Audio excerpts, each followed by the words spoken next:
Welcome dear students, एक बार फिर से मैं आप सभी का अपने इस ऑनलाइन प्लेटफॉर्म में स्वागत करता हूं।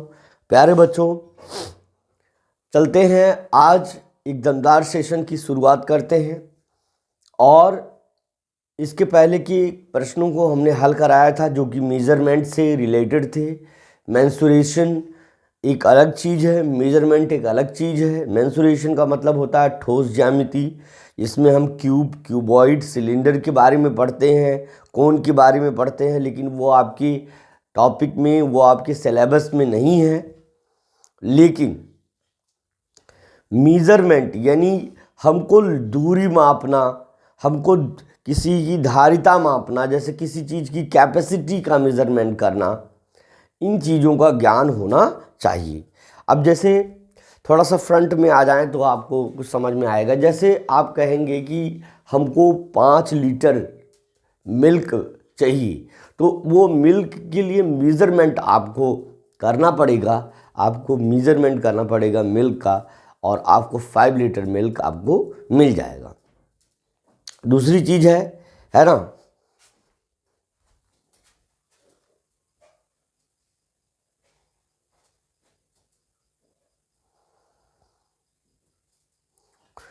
दूसरी चीज़ है, यदि आपको ये कहेंगे कि हमको यहाँ से कुछ दूर जाना है, तो उतनी दूरी में या तो आप मीटर में चलेंगे, या तो आप किलोमीटर में चलेंगे, या आप सेंटीमीटर में चलेंगे। ये होता है ना, डिस्टेंस मेज़रमेंट। फिर उसके बाद अगर आप किसी भी चीज़ के लिए कहेंगे कि हमको इतने दिन तक, इतने समय तक कार्य करना है, तो वो हो गया टाइम मेज़रमेंट। टाइम का मापन, मतलब आपने इतने दिन किया, या इतने घंटे किया, या इतने सेकंड किया, इतने मिनट किया, तो वो हो गया टाइम मेज़रमेंट हो गया। अब मान लीजिए आपको शुगर लेना है। शुगर का मतलब है बीमारी वाला शुगर नहीं, आपको चीनी खरीदना है। तो आप जब चीनी खरीदने गए तो आप कहेंगे वहाँ कि हमको 2 लीटर चीनी नहीं चाहिए, आप लीटर में कह ही नहीं सकते। आप वहाँ पे कहेंगे I need 2 kilogram of sugar. It means कि मुझे 2 किलोग्राम की चीनी की ज़रूरत है। तो वहाँ पे किलोग्राम जो है वो unit of measurement of weight हो गया, यानी भार मापने की इकाई हो गई। तो इसी तरह से अगर आप देखना चाहें तो इसी तरह से जो यूनिट्स होती हैं, अलग अलग क्राइटेरिया होता है, अलग अलग चीज़ों के लिए अलग अलग यूनिट का यूज किया जाता है। लंबाई के लिए सेंटीमीटर, मीटर और किलोमीटर होता है। भार के लिए किलोग्राम, हेक्टोग्राम, डेकाग्राम, डेसीग्राम ये होता है। फिर उसके बाद अगर हमको धारिता नापनी होती है, किसी चीज़ का वॉल्यूम हमको अगर फाइंड आउट करना होता है, तब हम वहाँ पर क्या करते हैं, तब हम वहाँ पर किस चीज़ से मेजरमेंट करते हैं, litre, millilitre, centilitre, decilitre, decalitre, hectolitre, kilolitre, इस तरह से मेज़र करते हैं। ठीक है ना, इतना आपको क्लियर हो गया। चलते हैं आज इसी से संबंधित प्रश्नों की शुरुआत करते हैं, है ना। प्यारे बच्चों, समझ में तो ज़रूर आ रहा होगा, है ना। कोई भी अगर समस्या है, कल थोड़ा सा तत्काल में हम देख नहीं पाए, लेकिन जो है संज्ञा सिंह यानी भास्कर सिंह जो बच्चे हैं, उन्होंने कहा कि सर जो है कुछ स्पष्ट दिखाई नहीं दे रहा। तो हम उनसे यही कहना चाहेंगे प्यारे बच्चे कि आप जो है, आप वीडियो क्वालिटी इम्प्रूव करिए। You have to improve your video quality to, है ना, to look at the all question, and while reading question you have to listen carefully. जब हम प्रश्न पढ़ें तो आपको ध्यान से सुनना चाहिए, सुनेंगे तब आपको प्रश्न आ भी जाएंगे। ठीक है ना, एक बार हम चेक कर लेते हैं कि क्लियर है कि नहीं सब कुछ। देखिए जरा, पहला प्रश्न है, लिखा है, ध्यान से देखिए, ए ट्रेन लीव्स दिल्ली, है ना। क्या लिखा है, ए ट्रेन, ऊपर की लाइन ध्यान से देखिए, ए ट्रेन लीव्स दिल्ली, यानी एक ट्रेन दिल्ली से चलती है एट 7:40 इवनिंग। जब शाम का समय होता है तो उसको पीएम कहते हैं। मॉर्निंग का टाइम होता है, जैसे 12 बजे रात के बाद और 12 बजे दोपहर से पहले का समय एएम यानी एंटे मेरिडियन होता है। और उसके बाद का समय पास्ट ऑफ मेरिडियन यानी अपराह्न होता है। सुबह के समय रात्रि के 12 बजे के बाद का और दोपहर के पहले का समय पूर्वाह्न और उसके बाद के समय को अपराह्न कहते हैं।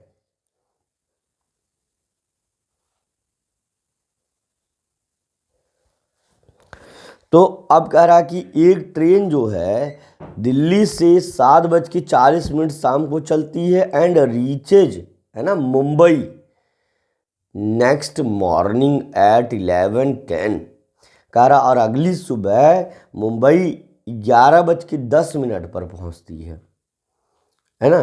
तो फिर कह रहा है कि the total time taken by the train, तो उस ट्रेन के द्वारा लिया गया कुल समय भाई कितना होगा। तो total time taken by train वो कितना हो जाएगा, ये आपसे पूछा जा रहा है। चलिए कोई बात नहीं है। अब आप देखिए, पहले इसको ध्यान से समझिए। आप समझेंगे तो आपको आसानी से, एक ट्रेन है जो कि 7:40 AM पर दिल्ली से जाती है और अगले डेस्टिनेशन पर वो 11:10, है ना, 11:10 AM पर, ये यहाँ से जाती है PM पर, सॉरी ये जाती है PM पर, है ना, और पहुँचती है AM पर। तो याद रखिए, ध्यान से सुनिए इस चीज़ को। पहले आप ये तो PM मतलब 7:40 शाम का समय है। अब 12 बजे रात से इसको घटा लीजिए, 12 बजे रात से इसको घटा लीजिए तो कितना समय, 12 बजे रात्रि तक था, यानी 12 PM नाइट, है ना, 12 PM ये नाइट का, यानी रात का जो है कितना, 12 बजे तक कितना समय इसने लिया जाने में। उसके बाद आएगा 10 और यहाँ से 1 लेंगे तो ये 6 हो जाएगा, क्योंकि 1 घंटे बराबर 60 मिनट होता है। तो जैसे ही यहाँ से 1 आएगा वो घंटा है और इधर आएगा मिनट में, तो 6 हो जाएगा। 6 में से 4 गया 2 और यहाँ पर आपका बच जाएगा तुम्हारा 11 - 7 = 4, यानी 4 घंटे 20 मिनट। तो पहले 12 बजे रात्रि तक इसका 4 घंटे 20 मिनट समय लगता है, और फिर उसमें और 11:10 सुबह में पहुंचता है, तो इसमें 4 घंटे और 20 मिनट में 11 घंटे 10 मिनट का और समय जोड़ना होगा, जिससे कि हमको पता चल जाए कितने घंटे का समय लगा। 0, 3 और ये हो जाएगा 4, 1, 5 और 1, यानी 15 घंटे, है ना। और हम इसको लिख सकते हैं 15 आवर्स एंड, कोई बात नहीं, अभी हम चेक कर रहे हैं, 15 hours and 30 minutes, 15 hours and 30 minutes, 15 hours and 30 minutes. Clear है ना। 15 घंटे और 30 मिनटों का उसको समय लगता है। वो आपका ऑप्शन है, ऑप्शन नंबर 3 आपका सही हो जाएगा। बाकी सब विकल्प नहीं होंगे। आपको समझना चाहिए कि किस तरह से हमने आपको उत्तर बताया है। आप देखिए 7:40 शाम से 7:40 शाम से एक ट्रेन दिल्ली से मुंबई के लिए चलती है। एक train leaves Delhi at 7:40 evening, एक ट्रेन दिल्ली से 7:40 यानी 7:40 पर, है ना, कहाँ चलती है, दिल्ली से मुंबई के लिए चलती है। तो अभी कह रहा है कि नेक्स्ट मॉर्निंग वो क्या करती है, and reaches next morning at 11:10, और अगली सुबह 11:10 पर पहुंचती है। The total time taken by the train during the journey, तो यात्रा में ट्रेन के द्वारा लिया गया कुल समय, है ना। तो याद रखिए कि पहले 7:40, इसको 8 मान लीजिए, तो 8 और 4 रात्रि की, कल मतलब मान लीजिए आज रात्रि की जो 8 बजेंगी, 7:40 8 जो बजेंगी तो 8 बजे से 12 बजे का जो समय होगा वो हुआ 4 घंटे। फिर अगली सुबह 11 बजे बज के 20 मिनट में, तो 12 बजे के बाद तुरंत 1 बजता है, तो 1 2 3 4 5 6 7 8 9 10 11, 11 बज के 10 मिनट कर रहा है, तो 11 घंटे 10 मिनट का समय वो हो गया। तो 4 घंटे ये और 11 घंटे 10 मिनट का समय वो हो गया आपका लगभग 11 4 15 घंटे। अब इसमें चूंकि 4 घंटे 20 मिनट का समय आ रहा है, इसलिए 4 घंटे 20 मिनट का समय कब से 7:40 से लेकर के 12 बजे रात्रि तक इतना समय है। उसके बाद 11 घंटे जोड़ देंगे तो हमारा 15 घंटे 30 मिनट का समय लगेगा, जो कि किसके द्वारा लिया गया, ट्रेन के द्वारा लिया गया दिल्ली से मुंबई पहुंचने में। ठीक है ना, चलिए इसको नोट करिए आप सभी लोग।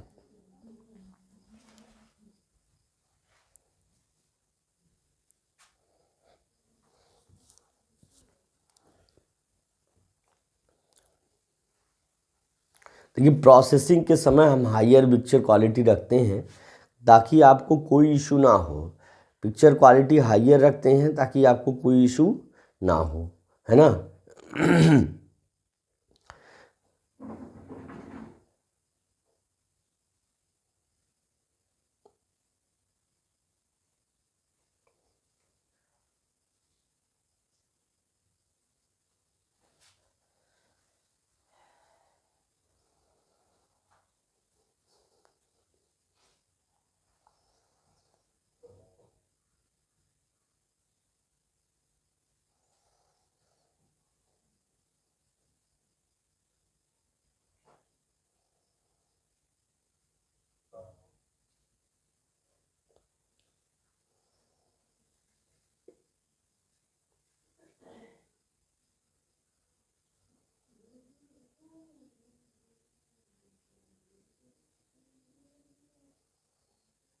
चलिए, इसके बाद अगला सवाल हम आपको बताते हैं।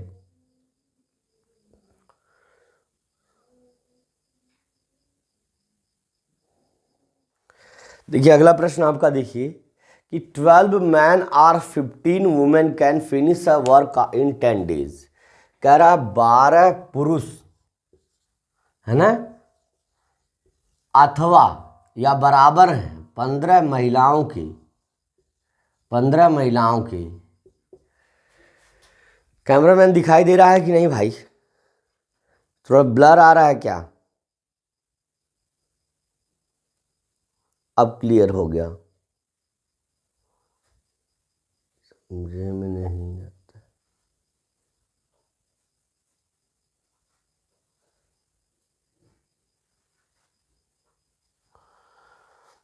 चलिए, कह रहा है 15, या तो 15 पुरुष या तो 12 पुरुष, 12 पुरुष या तो 15 महिलाएं किसी कार्य को, किसी एक ही कार्य को कितने दिन लेती हैं? 10 दिन लेती हैं। डे लेती हैं 10। डे कितने लेती हैं? D1 यानी 10 दिन का समय लेती हैं। 10 डेज, 10 दिन का समय लेती हैं। किसी भी पर्टिकुलर कार्य को या तो 12 महिलाएं करें, 12 पुरुष करें, या तो 15 महिलाएं करें, तो एक पुरुष बराबर कितने की हो गया? चूंकि 12 पुरुष 15 महिलाओं के बराबर हो गया, तो एक मैन बराबर हो जाएगा आपका 15/12 महिलाओं की। ये चीज़ आपको क्लियर हो गया? यहाँ से 12 जाएगा, गुणा है तो भाग हो जाएगा, तो एक पुरुष 15/12 महिलाओं के बराबर हो गया। एक पुरुष जो है 15/12 महिलाओं के बराबर हो गया। अब आप देखिए आगे क्या कह रहा है। कह रहा है कि how many days will 7 men and 10 women take to finish the same work. तो कह रहा कि कितने दिन लेंगी, D2 यानी डेज आपको नहीं पता है ना, कितने दिन लेंगी कितनी महिलाएं? 10, 7 पुरुष, 7 men और plus and 10 women, and 10 women. कितने पुरुष 7 पुरुष और 10 महिलाएं मिलकर सेम वर्क को यानी उसी कार्य को करने के लिए कितने दिन लेंगे, कितने दिन लेंगे, ठीक है ना। तो देखिए आप यहाँ पर चूँकि आपने एक मैन बराबर 15/2 महिला कर दी है, तो पुरुषों को महिला में कन्वर्ट करिए, तो ये हो जाएगा आपका 7 गुणे 15/12 हो जाएगा, और यहाँ हो जाएगा ये हो गया वुमेन अब, और प्लस तुम्हारा 10 वुमेन है, तो अब ये हो जाएगा इतना हो गया। तो 15 सत्ते 105, 15 सत्ते 105, पहले इसको काट दीजिए, 3 चौका 12 और 3 पचे 15, ठीक है ना, 3 पचे 15 और 7 बचे 35 बराबर हो जाएगा 7 5 जा 35/4 और फिर प्लस हो जाएगा 10। इसको हम दोनों का हर समान करके लिख सकते हैं, 40 हो जाएगा, ये 35 हो जाएगा। तो इस तरह से करिए, सीधे करिए इसको मिक्स फ्रैक्शन की तरह, 4 दहा में 40, 4 10 जा 40 एंड 35 हो जाएगा आपका, कितना हो जाएगा 75/4, है ना। इतनी महिलाएं हो जाएंगी। तो आपको देखिए 2 चीज़ें मिल गया, आपको 2 चीज़ें मिल गई, क्लियर दिख रहा है, दिख रहा है, 2 चीज़ें आपको मिल गई। यहाँ 15 महिलाएं मिल गई और यहाँ 75/4 महिलाएं मिल गई, है ना, 75/4 महिलाएं मिल गई सेम वर्क को। एक तो 10 दिन में ख़त्म करते हैं और दूसरा अब कितने दिन में ख़त्म करेगी, इसके लिए पहले इतना नोट करिए, उसके बाद हम फार्मूला आपको लिखवाते हैं। फार्मूला होता क्या है, M1 इंटू M1, है ना, M1 into D1 is equal to M2 into D2, ये फार्मूला होता है। ये फार्मूला आप हमेशा वर्क एंड, है ना, वर्क एंड टाइम का ये सवाल है, ये आपका जो है कार्य और समय का सवाल है, तो ये आपको इतना लिखना है। आप इसको लिख लीजिए, उसके बाद हम आपको इसी पे आधारित सवाल बताते हैं।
देखिए एक चीज़ आपको जानना होगा कि यहाँ पर M1 कितना है।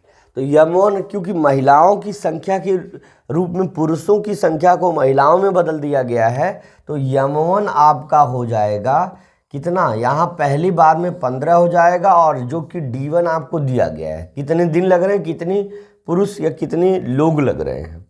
और दूसरी बात D2 आपको पता नहीं है, पता करना है, और M2 आपका यहाँ पर M2 जो है, M2 आपका आ जाएगा 75/4 और D2 को पता करना है। तो इतना आपको नोट कर लेना है। उसके बाद हम चलते हैं इसके हल पर। देखिए फार्मूला आपका M1 D1 into M2 D2 है। M1 का मान 15 है, महिलाओं की संख्या के रूप में निरूपित कर रहे हैं। 15 75/4 जो है दूसरी बार महिलाएं लग रही हैं। दिन का पता नहीं कि दूसरी बार कितने दिन लग रहे हैं, कार्य सेम है। तो ये आपका हो जाएगा M1 D1 इन बराबर M2 D2, है ना, जितने पुरुष और जितनी महिलाएं लग रही हैं। M1 आपका लग रहा है 15, D1 आपका लग रहा है 10 और M2 आपका 75/4। दूसरी बार कितना लग रहा है? 75/4 महिलाएं लग रही हैं और D2 का पता नहीं है। 4 से भाग 4 से गुणा हो जाएगा, तो यानी 15 × 10/75 और गुणे 4। ये 4 से भाग है इधर, तो उधर जाएगा तो क्या हो जाएगा? गुणा हो जाएगा और बराबर यहाँ पर D2 बच गया। 4 से कुछ कटेगा नहीं, 15 से काटिए, 15 एकम 15, 15 पचे 75, 5 एकम 5, 5 दूनी 10 और 4 दूनी 8। तो D2 बराबर यानी दिन की संख्या कितनी हो जाएगी? 8 डेज हो जाएगी, 8 दिन हो जाएगी प्यारे बच्चों, 8 दिन संख्या हो जाएगी। तो 8 डेज है ना, 8 डेज। देखिए, कहने को तो ये आपके लेवल का है सवाल, लेकिन फिर भी ये प्रश्न बहुत सारे कंपटीशन के एग्ज़ाम्स में पूछे जाते हैं। बहुत सारे कंपटीशन, जितने भी कंपटीशन हैं, मैं इन प्रश्नों का लेवल देख रहा हूँ ना। पूछा तो, बताया, समझाया तो जा रहा है आपके लेवल से, लेकिन ये चीज़ आप ये जानिए कि विभिन्न प्रतियोगिताओं में पूछा गया प्रश्न है। हमने कई सारे पेपर्स दिए हैं और उन अनुभवों के आधार पर मैं आपको बता रहा हूँ कि ये बहुत ही बढ़िया प्रश्न बने हैं और बहुत अच्छे प्रश्न आपको आए हैं। निरंतर जो है अन्य परीक्षाओं में ये जो है प्रश्न पूछे जाते हैं और मैथ का लेवल लगभग सबका सेम है। जो सिलेबस आपका है वही सिलेबस आपका एसएससी के लिए होता है, वही सिलेबस आपका टीचिंग के लिए होता है, यूपी टेट के लिए, सुपर टेट के लिए और सारे। तो ज़रूरी, आप अगर मैथ्स की क्लास चल रही है तो ज़रूरी नहीं कि सिर्फ और सिर्फ एनवीएस के बच्चे ही उसका लाभ ले पाएँ, और अन्य बच्चे भी जो है उसका लाभ ले सकते हैं। बहुत ही इम्पॉर्टेंट क्वेश्चन है, इस तरह से आप समझ सकते हैं। तो इसे आप नोट डाउन करिए पहले।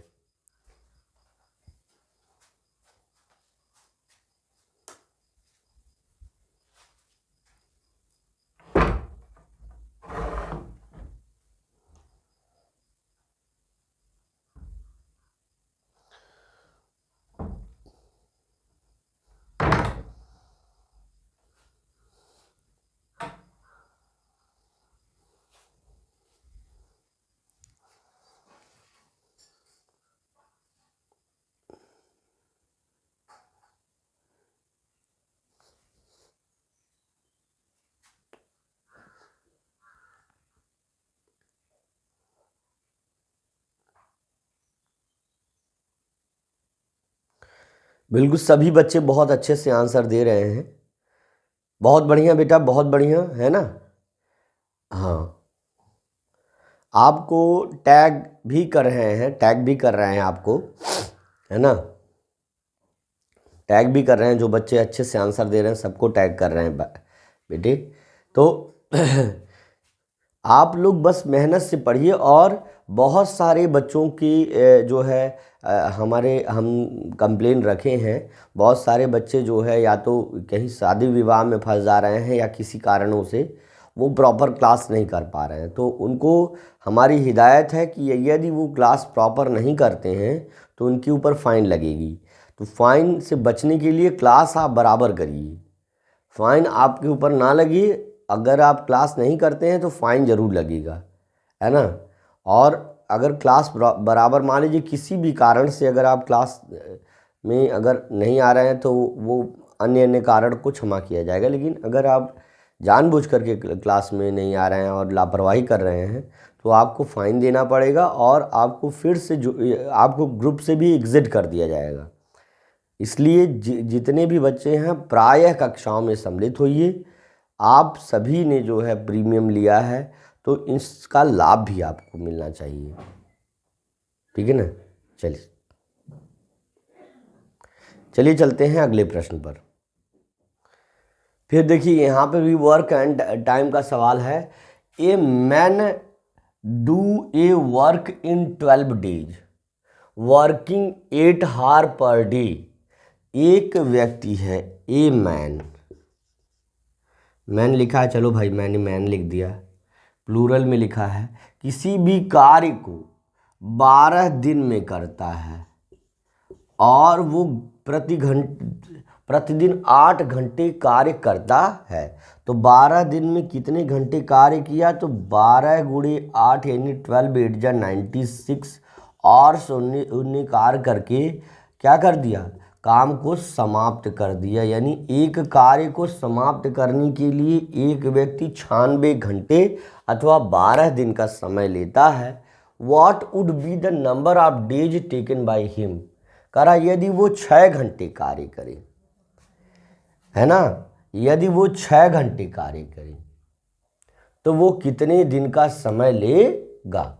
यदि वो 6 घंटे कार्य करे तो वो कितने दिन का समय लेगा, है ना। यदि वो 6 घंटे कार्य करे तो उसी कार्य को समाप्त करने के लिए कितने दिन का समय लेगा। तो आप याद रखिए कि एक व्यक्ति एक कार्य को समाप्त करने के लिए 12 घंटे का समय ले रहा है यदि वो 8 घंटे के हिसाब से काम कर रहा है। तो 12 दिन का समय लिया तो टोटल 96 आवर्स लगा उसको। अब उसको अगर एक जो है 6 घंटे, है ना, अगर अब इसके बाद ये आपका क्या हो गया? टाइम इन आवर यानी घंटे में समय हो गया। ये आपका घंटे में समय हो गया। तो अब कह रहा कि यदि वो प्रतिदिन 6 घंटे काम करे तो उसको कितने दिन का समय लेना है? कुछ भी ना करके सीधे आपको number of days required, number of days, है ना, है ना, यहाँ पे लिखेंगे अकॉर्डिंग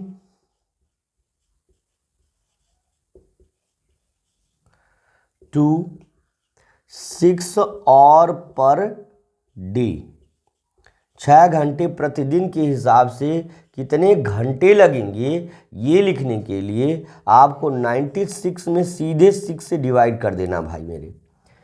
ये भी घंटे, ये भी घंटे, घंटे से घंटा ही कटेगा, दिन नहीं कटेगा। तो आपको अब देखिए यहाँ पे हो जाएगा 9 6 1 जा 6, 3 इधर जाएगा 6 6 जा 36। यानी उसको 6 घंटे के हिसाब से कार्य करने में 16 दिन लगेगा। सीधी बात है, कुछ भी नहीं करना है। एक व्यक्ति किसी कार्य को करने के लिए 12 दिन का समय लेता है और प्रतिदिन वो 8 घंटे काम करता है। तो 12 दिन में कार्य करने में लगे कुल घंटे बराबर 12 8 जा 12 डे लेता है तो 12 8 जा 96 आवर्स हो जाएंगे। अब अगर 6 घंटे कार्य करता है प्रतिदिन के हिसाब से तो कितना दिन लगेगा? तो दिन का मतलब कार्य तो इसे 96 आवर्स तो करना ही पड़ेगा, है ना। तो दिन कितने दिन लगेंगे 6 घंटे के हिसाब से? तो 96 आवर्स को 6 से डिवाइड करके जो आएगा वही उतना डे हो जाएगा, क्योंकि 96 को ही 6 घंटे के अकॉर्डिंग 16 दिनों में बांटना होगा। 6 घंटे 16 दिन कार्य करेगा, 16 डेज कार्य करेगा, वर्क करेगा, तो इसका पूरा हो जाएगा, उसी कार्य को कंप्लीट कर लेगा। तो एकदम सरल है, सहज है, आप आसानी से समझ गए होंगे। इसे नोट करिए प्यारे बच्चों।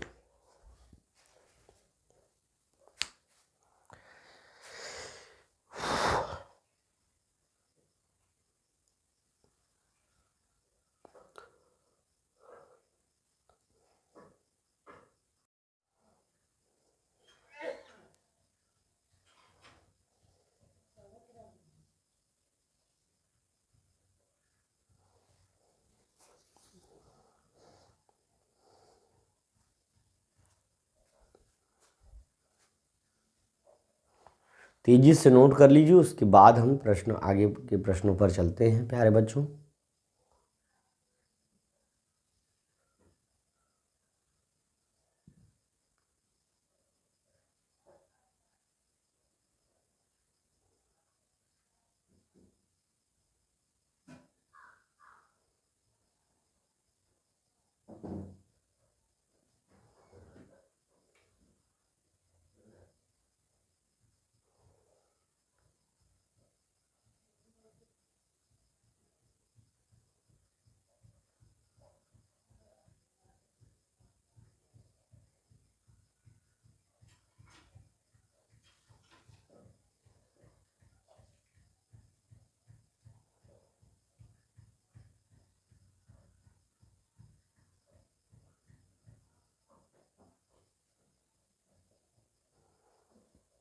अगला प्रश्न आपके लिए है, A work done by 12 man or 15 women. एक कार्य को या तो 12 महिलाएं अथवा 15 पुरुष, 12 पुरुष और 15 वुमेन मतलब महिलाएं 20 दिन में, यानी डे 1 आपका लग रहा है 20 करते हैं, है ना। What time taken by 4 man and 5 women to complete this work. कोई बात नहीं है, 12 पुरुष 15 महिलाओं के बराबर हैं, तो एक पुरुष कितने के बराबर है। सिंपल सी बात है, 12 को उधर भेज दीजिए, 15/12 महिलाओं के बराबर हैं।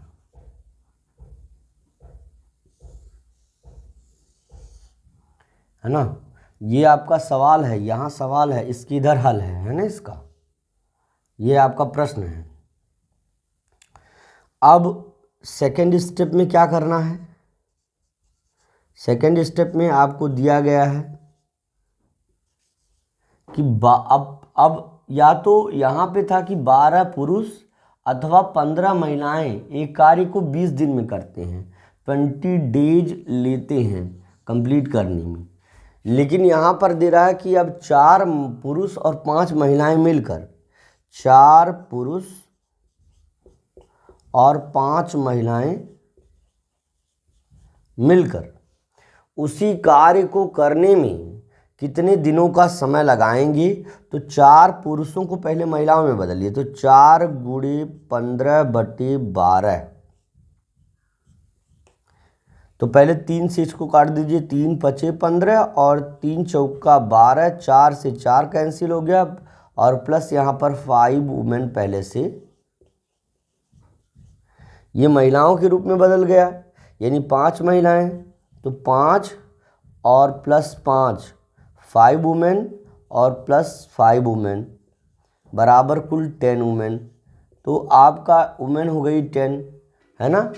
और जो आपका यम1 हुआ, यानी चूंकि महिलाओं के रूप में व्यक्त किया जा रहा है तो 15 हुआ, यम1 आपका 15 हो गया क्योंकि महिलाओं की संख्या के रूप में निरूपित हो रहा है, और यम2 आपका हो गया कितना, वो हो गया आपका 10, है ना, महिलाओं की संख्या के रूप में, तो यम2 आपका 10 हो गया और यम1 आपका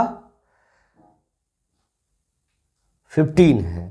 और आपसे पूछ रहा है, देखिए अब यहाँ पर हम लिख रहे हैं इसको कि यम1 आपका है 15 और डी1 आपका है 20, है ना, और यम2 आपका है 10 और डी1 आपका डी2 आपका पता नहीं है, पता करना है। इतनी चीज़ें हमको मिल गई हैं, ये चीज़ें हमको मिल गई हैं, तो हमारा फार्मूला होता है यम1 इंटू डी1। तो फार्मूला क्या होता है, फार्मूला होता है जिससे हमको समय, कार्य और ये सब निकालना होता है, m1 इंटू डी1 और बराबर m2 इंटू डी2, ये फार्मूला होता है, इससे हम निकालते हैं। ये फार्मूला हिंदी में कहते हैं सूत्र, ये होता है जिसके द्वारा हम यम1 पता है, डी1 पता है, यम2 पता है, डी2 पता करना है। तो पहले ये हल आपका यहाँ से यहाँ तक आपका हल है, सॉल्यूशन है, इसको आप पहले नोट कर लीजिए प्यारे बच्चों, ये सॉल्यूशन आप नोट कर लीजिए। उसके बाद जो है हमको वैल्यू सारी पता चल गई है, इस पर रख करके मान निकालेंगे। प्यारे बच्चों, बहुत सारे बच्चों को आंसर आ भी चुका होगा, ठीक है। चलिए, बिल्कुल वीडियो क्वालिटी अगर आप इम्प्रूव कर लेंगे तो आपको पूरा क्लियर आपको सब कुछ दिखेगा बेटे।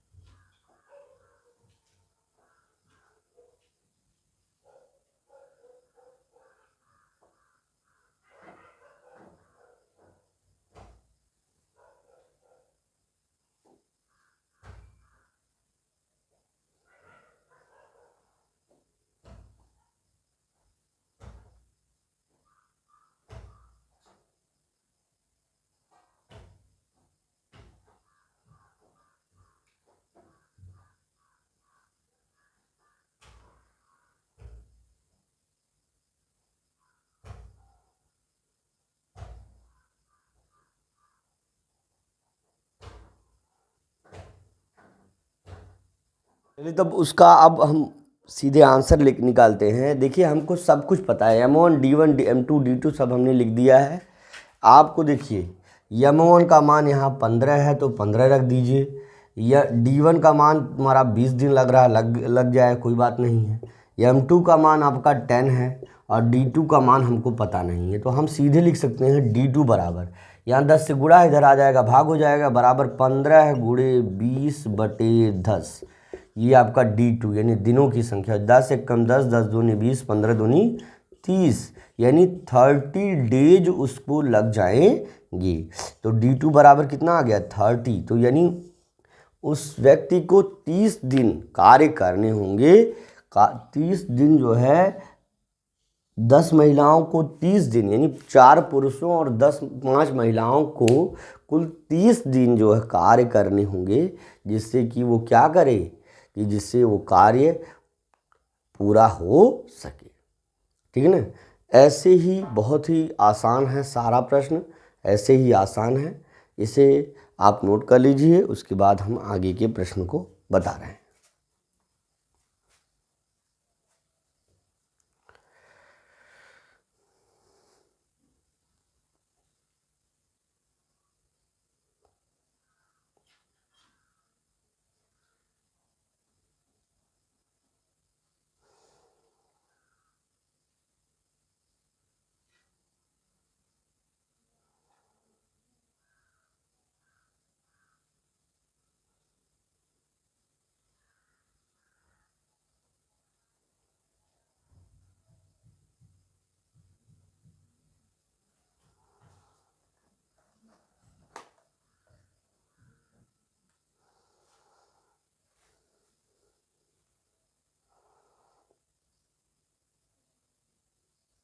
चलिए अगला प्रश्न देख लेते हैं।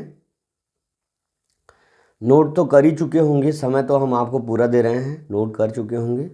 चलिए आगे चलते हैं।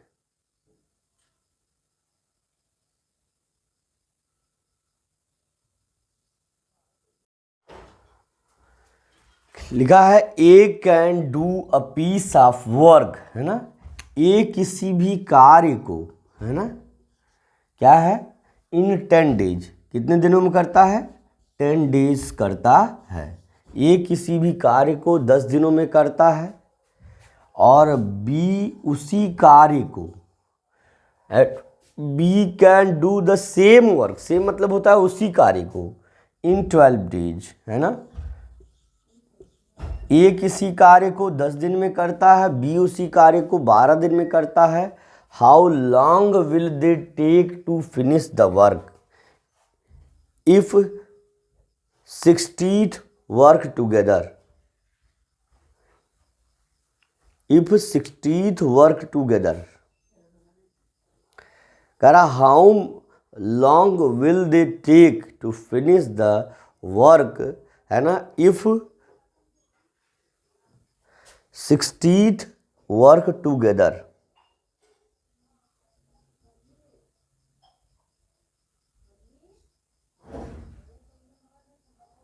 यानी ए बराबर, ए ले रहा है 10 दिन और बी ले रहा है 12 दिन। ए किसी भी कार्य को करने के लिए 10 दिन का समय ले रहा है, बी ले रहा है उसी कार्य को 12 दिन का। यानी ए, पहली बात तो ये हो गया कि ए जो है फास्टर है, ये थोड़ा सा तेज है, और ये है भैया थोड़ा स्लोअर, क्योंकि इनको वही सेम काम करने के लिए 12 दिन का समय लेना पड़ रहा है। How long will they take to finish the work, कह रहा कितना समय वे लेंगे इफ 60th वर्क टुगेदर। यहाँ पे होना चाहिए बोथ, जरा हम चेक कर लें कि क्या लिखा है इसमें, है ना।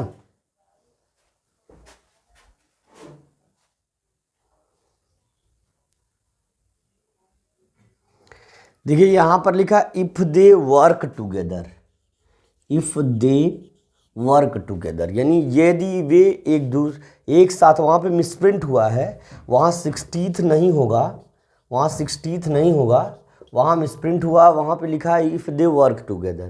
तो ए को एक कार्य करने में 10 दिन लगता है, तो एक दिन कार्य करने में लिया गया है ना, एक दिन कार्य करने में कितना समय लेगा, ए इज वर्क इन 1 डे, एक दिन में किया गया कार्य कितना हो जाएगा, 1/10 हो जाएगा, कार्य है ये, और ये वर्ड लिख दिया, और बी का कार्य इन 1 डे बराबर हो जाएगा 1/12। ठीक है ना। तो अब कह रहा कि ए और बी दोनों मिलकर काम कर रहे हैं, तो कितने दिन में कार्य जो है समाप्त हो जाएगा। तो सीधे करिए 1/10 और प्लस 1/12 जोड़ दीजिए। दोनों के कार्यों को जब एक साथ कर रहे हैं तो जोड़िए पहले इन दोनों को, बराबर हो जाएगा आपका, पहले दोनों अलग अलग हर है, इनको समान करिए, दोनों का एलसीएम ले लेंगे, 60 आ जाएगा। एलसीएम कैसे लेते हैं, यहाँ पे हम बता दे रहे हैं आपको। एलसीएम लेते हैं 10 का और 12 का, 2 पचे 10, 2 छक्का 12, 2 से काटेंगे नहीं कटेगा, ये कट जाएगा, 2 तिहाई 6, 5 उतर जाएगा। फिर 3 से काटेंगे, 3 एकम 3, ये 5 उतर जाएगा। फिर 5 से काटेंगे, 5 एकम 5 और ये 1 उतर जाएगा। 2 2 जा 4, 4 3 जा 12, 12 5 जा 60, 2 into 2 into 3 into 5 is equal to 60। यह आपका हो गया एलसीएम। ठीक है, इतना एलसीएम हो गया। ठीक है, अब उसके बाद आपका एलसीएम हो गया 60, तो 10 छक्का 60 बराबर, तो यहाँ 1 6 जा 6 हो जाएगा, 12 5 जा 60, तो यहाँ 5 हो जाएगा, यानी आपका हो जाएगा 11/60। लेकिन जब डेज में तो क्या हो जाएगा, डेज इक्वल टू कितना हो जाएगा, इसी का उलट डेज हो जाएगा, क्योंकि देखिए ये कार्य है और कार्य का उल्टा दिन होता है। तो ये हो जाएगा D60/11 डेज आर, इसी को हम बदलेंगे अगर तो 11 5 जा 55, 11 5 जा 55 एंड 5 60/11, इस रूप में भी हम इसको लिख सकते हैं 60 बटे, है ना, ये तो कार्य था, 11/60 कार्य हुआ, है ना, एक साथ उन्होंने कार्य किया तो 11/60 कार्य हुआ। जब हमने उसको दिन में बदला तो उसका उलट कर देंगे, क्योंकि देखिए 1/10 कार्य बराबर 10 दिन की, उसका उलट दिन है और इसका उलट जो है कार्य है। तो सेम वही चीज़ है कि 60/11 1/11/60 कार्य है और 60/11 दिन लग रहे हैं इसको पूरा करने में। तो टोटल आपका चूँकि मिक्स फ्रैक्शन में कन्वर्ट किया गया है तो 5 से ही 5/11 दिन का समय लगता है। और प्यारे बच्चों, अगर नहीं आ रहा है कि किस तरह से हमने कन्वर्ट किया है तो सीधे 60 में 11 से भाग दीजिए, 60 में 11, 60 में 11 से डिवीजन करिए, 11 6 जा 11 5 जा 55, 6 टाइम नहीं जाएगा तो 55 आ जाएगा। घटाएंगे तो हमारा यहाँ आएगा 10 - 5 5, और यहाँ पर आ जाएगा 5 - 5 कुछ नहीं। तो जो रिमाइंडर होता है उसको ऊपर लिखते हैं, जो कोसेंट होता है उसको होल की जगह पर लिखते हैं, और जो डिवाइज़र होता है उसको नीचे ही लिखते हैं। इतने जो है इतना डे जो हो जाएगा, इस तरह से इसको मिश्रित भिन्न में बदलेंगे। ये आपको नहीं नोट करना है, ये सिर्फ हिंट था। आपको यहाँ से ये जितनी भी चीज़ें हैं उसको नोट कर लेना है। करिए नोट इसको।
देखिए प्यारे बच्चों, इरेज करने की समस्या तब तक है जब तक आपका डिजिटल बोर्ड नहीं है।